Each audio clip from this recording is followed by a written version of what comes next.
Welcome to In Wheel Time, your place for entertaining car talk.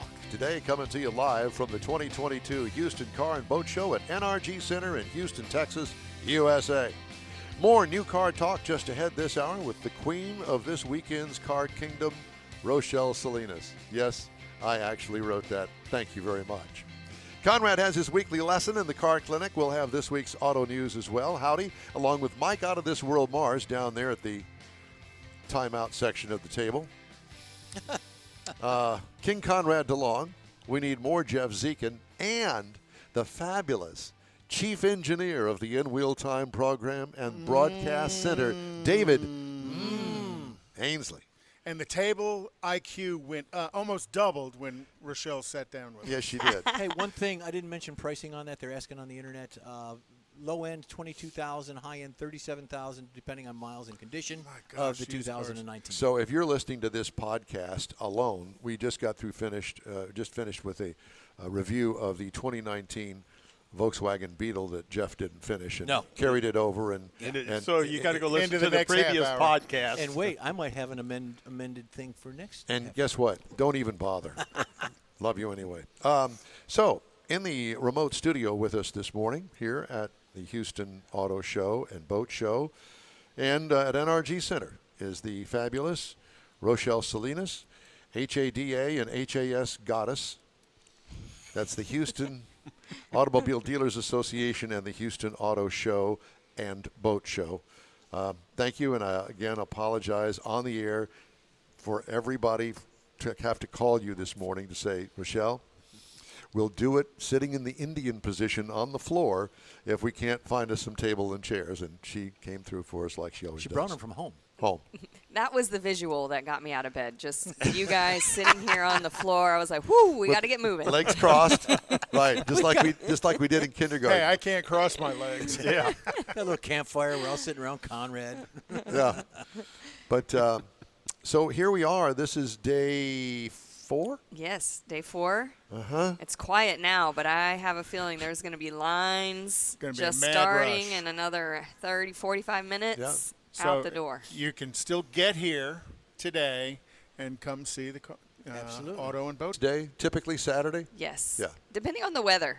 Well, we don't have that. It's a beautiful day today, so I think we're going to have nice, great crowds. And the other thing is that also across the way over here on the other side of the Astrodome is the Monster Jam truck show. Yes. And I noticed that when I left the other day that Gravedigger was parked right out front. Right. Yeah. That he was came to visit us. Yeah, that was very nice. Yeah, nice little touch. cross promo. My kids are going to see Monster Jam this evening as well, and they're very excited about it. Yeah. So you're going with them? Chose not to attend.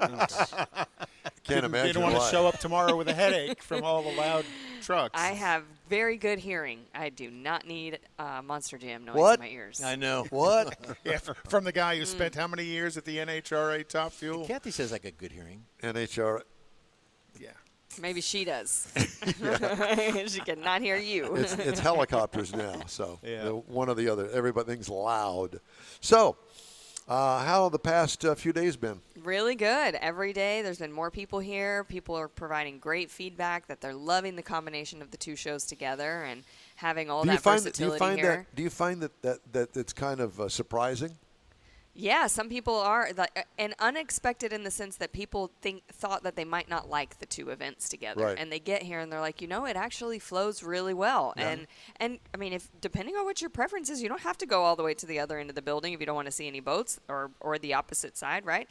But people are really enjoying it. It's providing more activities, more things to see and do, more reasons to stay here longer. Take advantage of your full day here. So. Well, I'll tell you, I didn't know really what to think when you said that you're going to bring the boat show here with us. And after walking it on Wednesday morning when I was down here, I thought, this is cool. But who doesn't?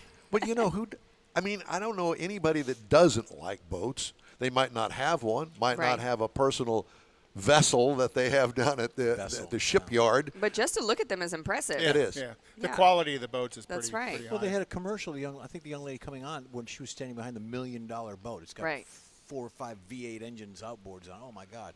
Yeah. And I heard next year possibly there's going to be airplanes involved. You're going to do airplanes, boats, and cars? Oh, well, that's news to me. No, next year, next year one of the boat companies is going to do what Jeep did, and they're going to bring in a 4.5 million gallon pool. Oh, and you're going to be able to ride around on the water. Oh, that would be good. That would be. That's my idea. You can pay me for it. I mean, with the leak in the fish tank we had, I don't want to deal with a leak in the you got the jet little ski pool. 4 million gallon squirrel on the skis and a monkey driving a boat. That'd be great. Well, any of us could be that monkey.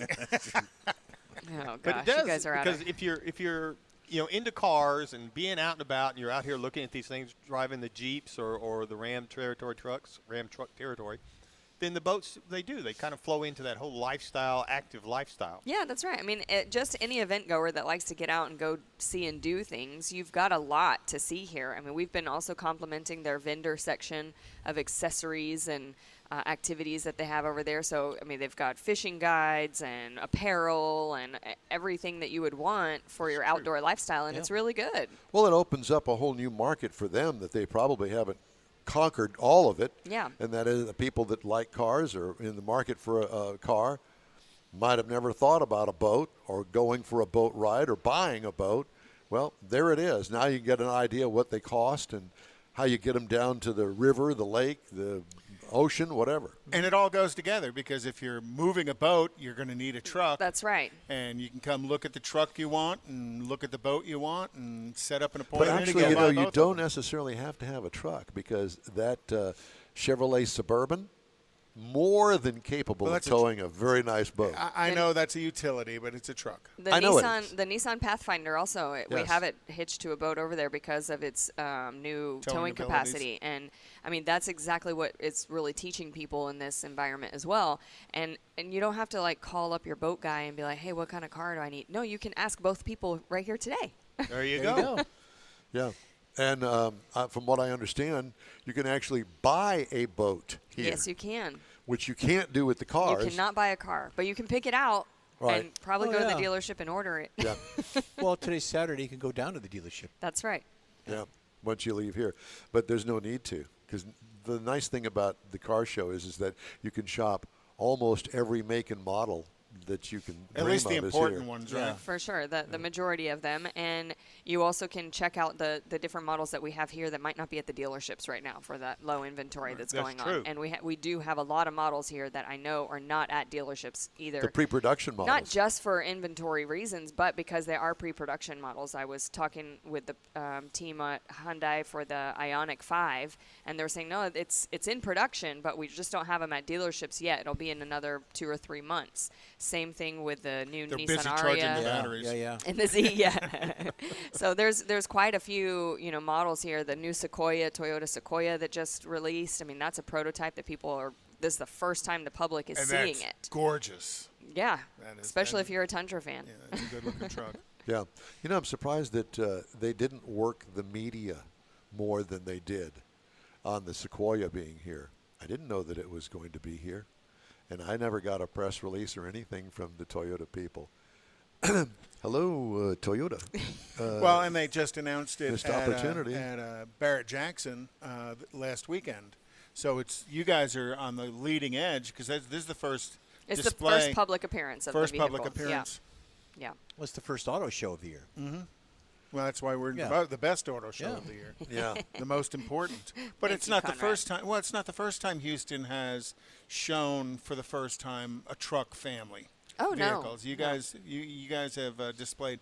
I want to say it was it Silverado or Suburban a number of years ago when they did the remake on it, and it was the first time they had shown it to the public. Yeah, and we had a reveal of the Ram truck at preview night one year as well. Yes. And the Wagoneer was the first public appearance in May when we had it. So yeah, we're trying to be cutting edge. Auto manufacturers recognize that Texas is a truck market. It's a big market, and this is the show to be at. That's right. So I have to ask you that, all of this stuff is all fine, well, and good, but I've been to the Chicago Auto Show, which I consider really top of the line. It's the most beautiful show. It really is. So beautiful. So you've been there. Yes.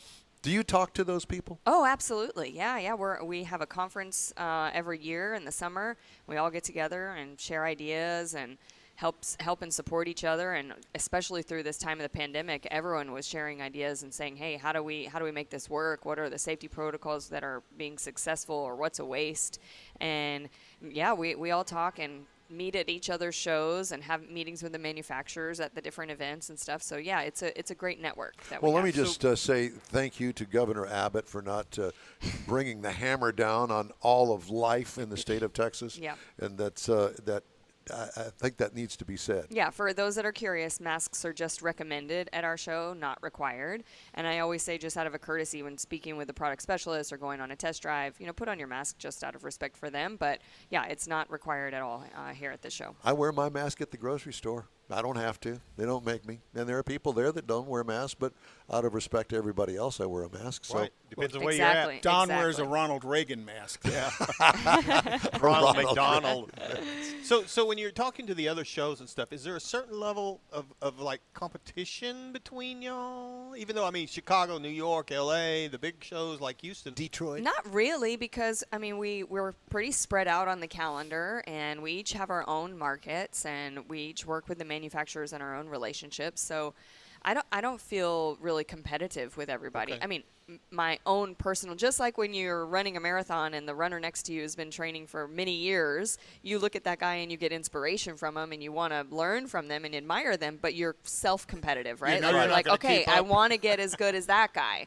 So it's in that sense. Like when I go to Chicago, I can look at them and be admired by what they're doing and the beauty of their show, and think to myself, okay, I want to be better. I want to make things. Yeah, I want to take these ideas and implement them in Houston and make our show as equally as good. So we've definitely come a long way in the 10 years that I've been working on this show, for sure. Even when you're talking 10 years. Yes. You're old, Don. Didn't have to bring that up. yes. Yes, I am. Well, with that, have you noticed this year that the manufacturers' expenditure on their floor display equipment, let's say, they've kind of lowered it some? And Yeah. have they noticed that in Chicago as well? 'Cause Yeah, I know- absolutely.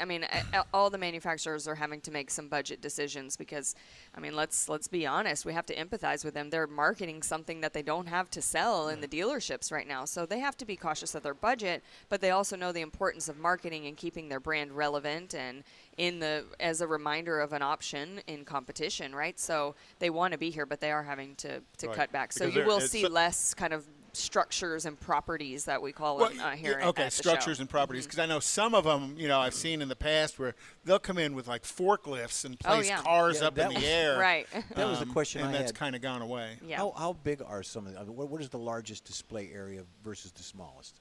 Like Here? Yeah. Like, for What, instance, your that right there is Chevy and Ford are your biggest? Yeah, Chevy, Toyota, Ford, and Stellantis are our largest displays. Kia and Nissan increased their sizes, actually, this show since May. Hyundai was not coming, and they came in at the last minute. Right. So, they're a good size. But then, Lexus and then our dealer spaces are probably the smaller ones. Right. So when Hyundai came in at the last minute, was that a scramble for you to remap the floor? Adjust. A little bit, yeah. I was going to say, that's got to be a bit of a headache when you've already got the floor mapped, and now all of a sudden somebody comes in and they want X square footage, and you've got to place people Well, it was a different. bigger deal when Camp Jeep said, I don't think we're coming, and then we were scrambling with it. Camp Jeep's got a big footprint, and you yes. definitely want them here. And then they came right back in the next week. Thank God. So because that is everyone's favorite attraction at this event. And you say that you communicate with all the other shows. How many of the other shows are lucky enough to have Camp Jeep, and who is the first? No, we are one of the few shows that have had Camp Jeep consecutively. I think we're going on 8 years.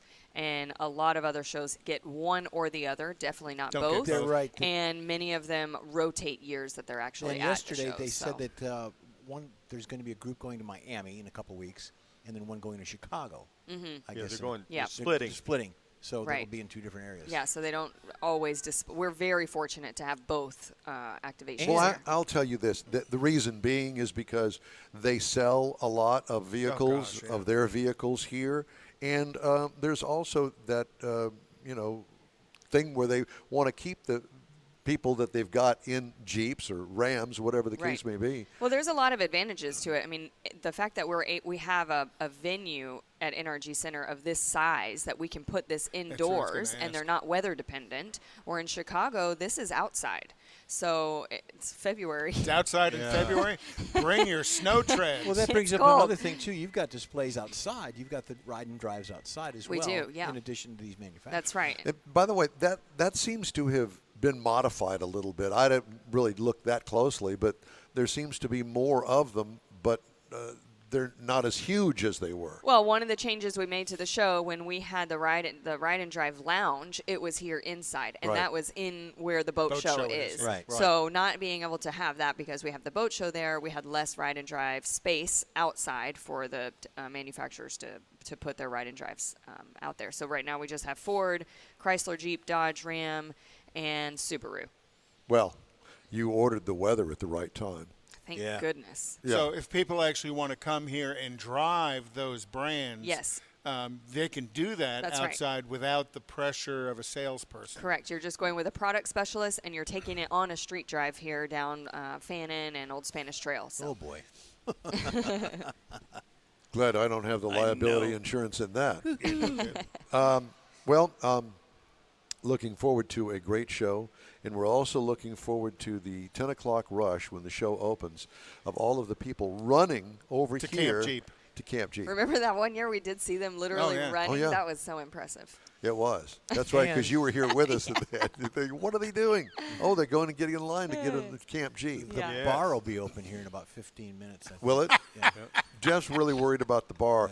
Yeah. And the Jeeps and they the have trucks. ordered in more Bloody Mary mix, I understand. We were going to have them set up like just behind you, but they wouldn't do it. Yeah, they were Well, I'll get you afraid some you'd Bloody start. Marys over. Yeah, they were afraid you'd start mainlining.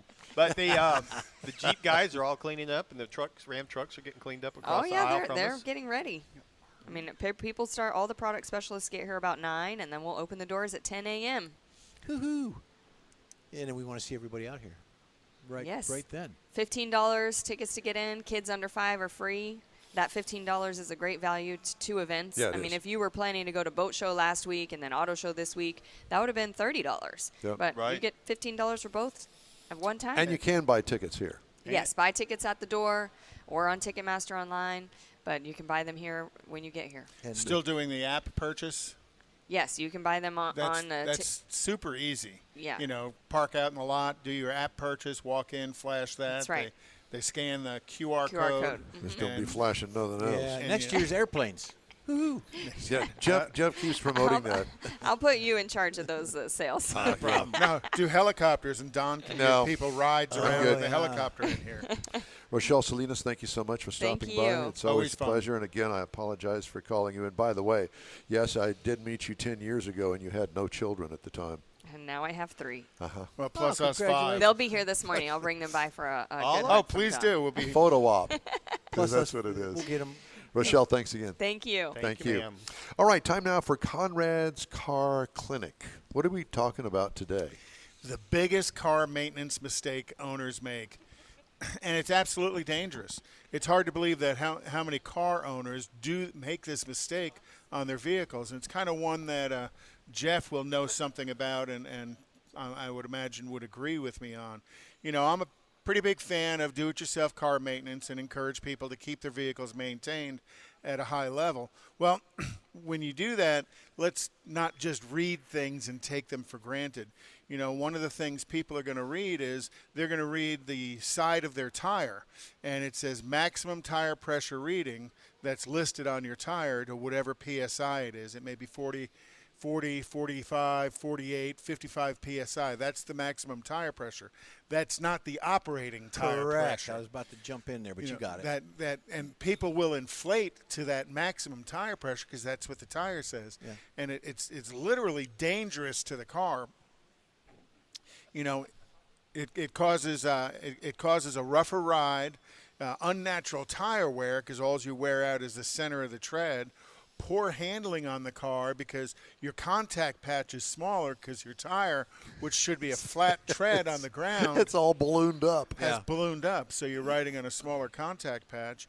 And then, you have more tendency for an explosive tire blowout. By the way, let me just interject something here. I saw advertised a brand new tire inflator.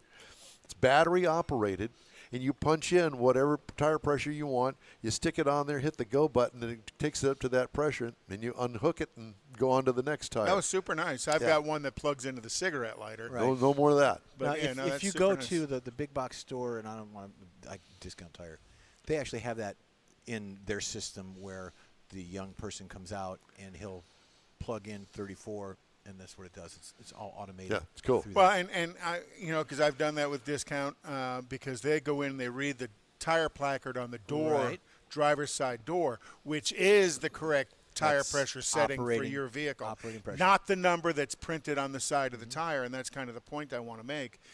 But that premature stress on the rubber of the tires makes them stiff and inflexible, which again causes drivability problems.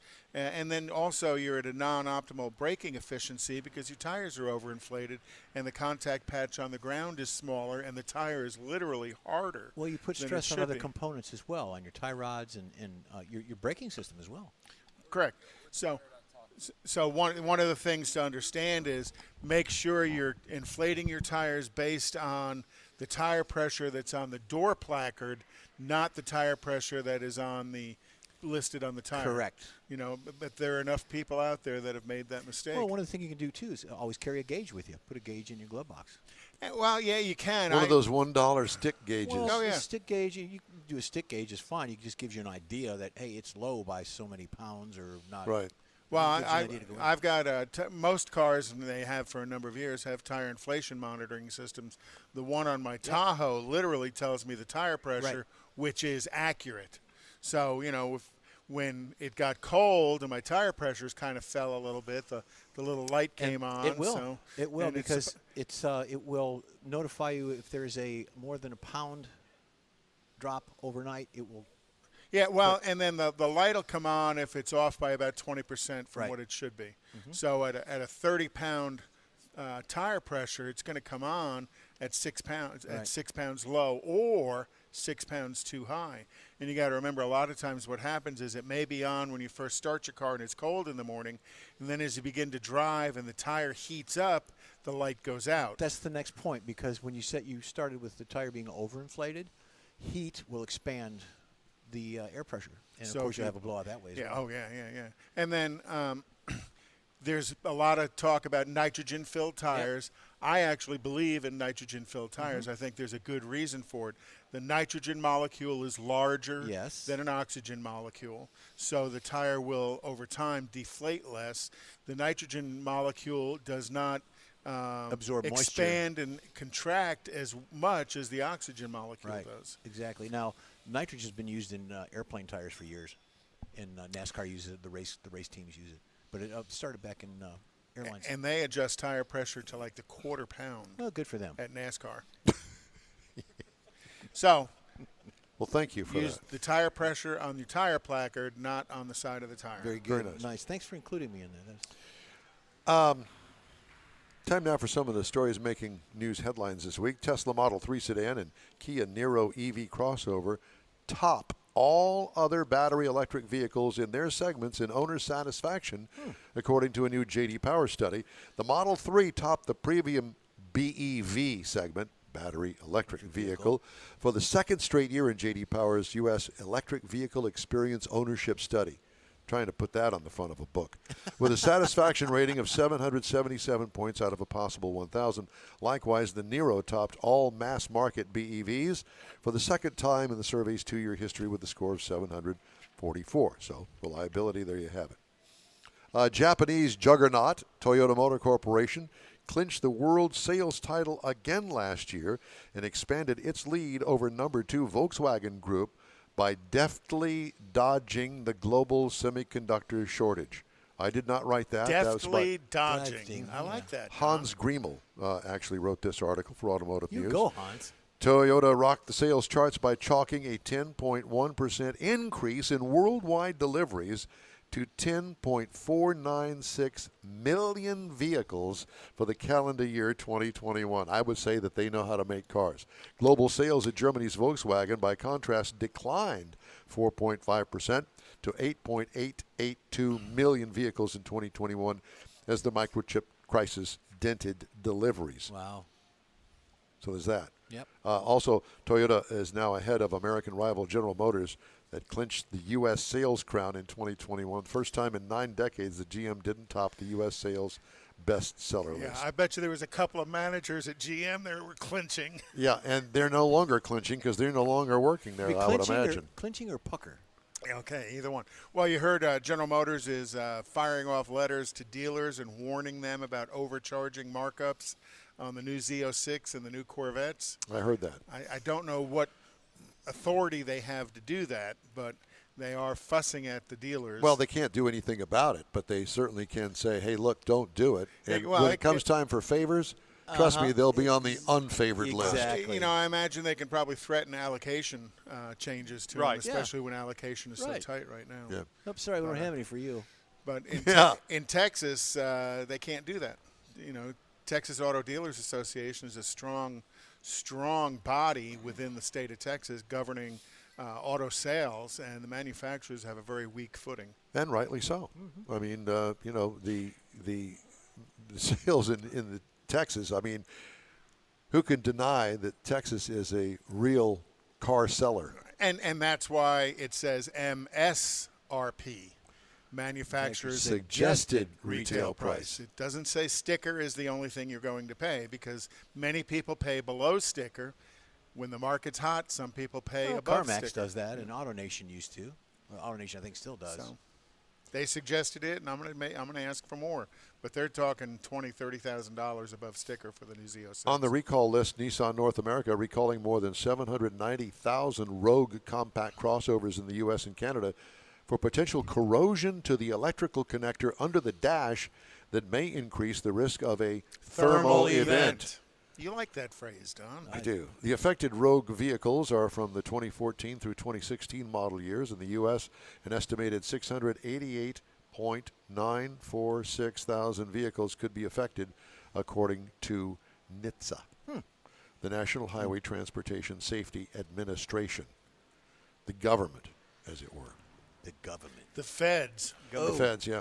Federales. It's Fauci watching after us. All right. Well, we've got another 3 hours of the In-Wheel Time broadcast today, so we invite you to stay with us. Quick break now. You're on the In-Wheel Time.